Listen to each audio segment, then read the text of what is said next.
Hello everyone, आज के इस वीडियो में हम लोग डिस्कस करेंगे कि कंडीशनल स्टेटमेंट क्या होता है। ठीक है, कंडीशनल स्टेटमेंट का मतलब ये होता है कि जैसे ही हमारा program line by line run कर रहा है, उसमें कुछ कोड ऐसे लिख दिए जाएं जो पर्टिकुलर कंडीशन पे डिपेंड करें। ठीक है, अगर वो कंडीशन ट्रू हो, कंडीशन का क्या मतलब होता है, वो कभी ट्रू हो सकती है, कभी फॉल्स हो सकती है। तो अगर कंडीशन कभी ट्रू होती है तो वो particular line of code run होगा। अगर कंडीशन फॉल्स होती है तो वो कोड ऑफ लाइक जो लाइन ऑफ कोड है वो रन नहीं होगा। ठीक है, अब यहाँ पे लाइन ऑफ कोड का मतलब है एक लाइन का भी हो सकता है, 10 लाइन का, 20 लाइन का, वो डिपेंड करेगा यूजर को कितने कोड रन कराने हैं किसी कंडीशन पे। तो पर्टिकुलर कंडीशन पे अगर कोई कोड को रन किया जाता है तो उससे हम कंडीशनल स्टेटमेंट का यूज करके लिखते हैं। तो कंडीशनल स्टेटमेंट यहाँ पाइथन में हम डिस्कस करेंगे कितने टाइप्स के होते हैं और उन सभी का सिंटैक्स डिस्कस करेंगे। इसके बाद उन सभी के कुछ एग्जांपल्स यहाँ पे डिस्कस करेंगे। तो आ जाते हैं टर्मिनल पे। टर्मिनल पे यहाँ पे देखते हैं कि कौन कौन से पहले यहाँ पे डिस्कस करेंगे कंडीशनल स्टेटमेंट होते हैं। ठीक है, इस लास्ट में हमने डेटा टाइप डिस्कस कर लिया था। इसके बाद नेक्स्ट है कंडीशनल स्टेटमेंट।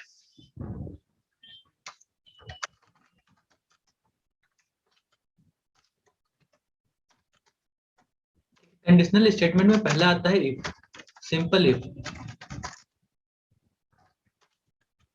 दूसरा आता है इफ एल्स। तीसरा है एलिफ। चौथा है नेस्टेड इफ।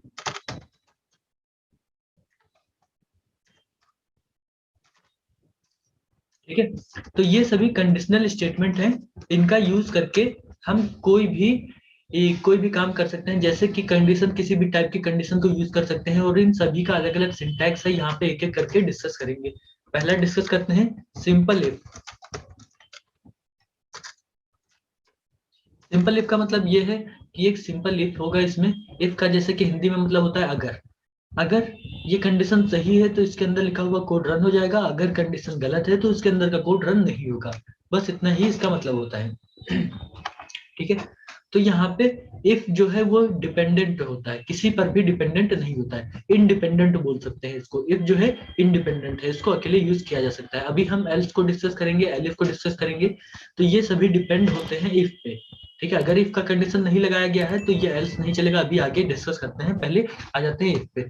सिंपल इफ जो है उसका सिंटैक्स होता है, यहाँ पे पहले लिखना होता है इफ, इसके बाद कंडीशन, कंडीशन के बाद कॉलन लगाना होता है। कॉलन लगाने के बाद यहाँ पे इसके बॉडी के अंदर स्टेटमेंट्स।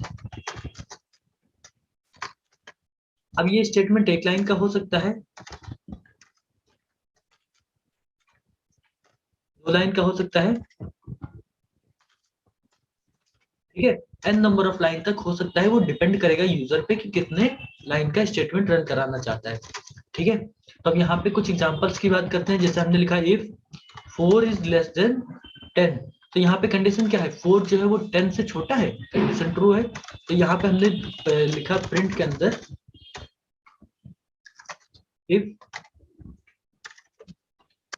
Block returns true. यहाँ पे हमने लिखा इफ ब्लॉक रिटर्न्स ट्रू। ठीक है, अब इसको रन करते हैं, प्रोग्राम को रन करते हैं। तो यहाँ पे हमें पता है कि 4 जो है वो 10 से छोटा है। ठीक है, इसको रन किया हमने तो यहाँ पे इसका आउटपुट देखिए, लिख के आ रहा है इफ ब्लॉक रिटर्न्स ट्रू, क्योंकि 4 जो है वो 10 से छोटा है, हमें पता है। अब अगर यहाँ पे कंडीशन हम फॉल्स कर देते हैं, जैसे हमने कर दिया 14, तो हमें पता है कि 14 जो है वो 10 से छोटा नहीं है, 14 10 से ग्रेटर है। तो ये कंडीशन क्या हो गई, ये कंडीशन फॉल्स हो गई। ठीक है, फॉल्स कंडीशन जब होगी तो ये हमारा कोड रन नहीं होगा। अब देखिए कोई भी आउटपुट नहीं आया। एक हम मैसेज लिख देते हैं प्रिंट के, यहाँ पे इफ के बाहर एकदम प्रिंट में हमने लिख दिया एंड ऑफ प्रोग्राम। अब ये मैसेज जो है ये हमने इसलिए लिखा है ताकि हमें पता चले कि हमारा प्रोग्राम कुछ आउटपुट दे रहा है, मतलब लास्ट तक रन हो रहा है या नहीं हो रहा है। ये मैसेज इफ के बाहर लिखा हुआ है। ये अगर इफ की स्टेटमेंट ट्रू होगी तो भी मैसेज आएगा, फॉल्स होगी तो भी मैसेज आएगा, दोनों ही केस में मैसेज आएगा। ठीक है, अब यहाँ पे केवल लिख के आ रहा है end of program. Condition false है इसलिए यहाँ पे केवल एंड ऑफ प्रोग्राम लिख के आ रहा है। अब यहाँ पे हमने कर दिया 100। 100 जो है वो क्या है, किससे ग्रेटर है, 14 से ग्रेटर है, मतलब 14 जो है 100 से छोटा है। ये कंडीशन ट्रू है। तो जब ये कंडीशन ट्रू है तो इसको रन करते हैं हम। अब जब हमने इसको रन किया तो लिख के आ रहा है इफ ब्लॉक रिटर्न्स ट्रू और यहाँ पे एंड ऑफ प्रोग्राम। ठीक है, तो इस तरह से ये इफ ब्लॉक काम करता है, और इफ ब्लॉक का जब भी कंडीशन रन होगा तो ये क्या होगा, तो ये रन करेगा। अगर इफ का कंडीशन फॉल्स होता है तो इफ के अंदर का लिखा हुआ कोड रन नहीं करेगा। अब अगर इसी प्रोग्राम को यूजर डिफाइंड बनाना हो, यहाँ पे 2 नंबर यूजर से ले लेते हैं या फिर एक ही नंबर ले लेते हैं, इंटीजर टाइप का हमने नंबर लिया, इनपुट लिया हमने। प्रोग्राम हम ये बनाना चाहते हैं, क्वेश्चन ये है कि एक नंबर को चेक करना है कि 100 से छोटा है या नहीं है, ठीक है। अब यहाँ पे हम कर लिखते हैं इंटर अ नंबर,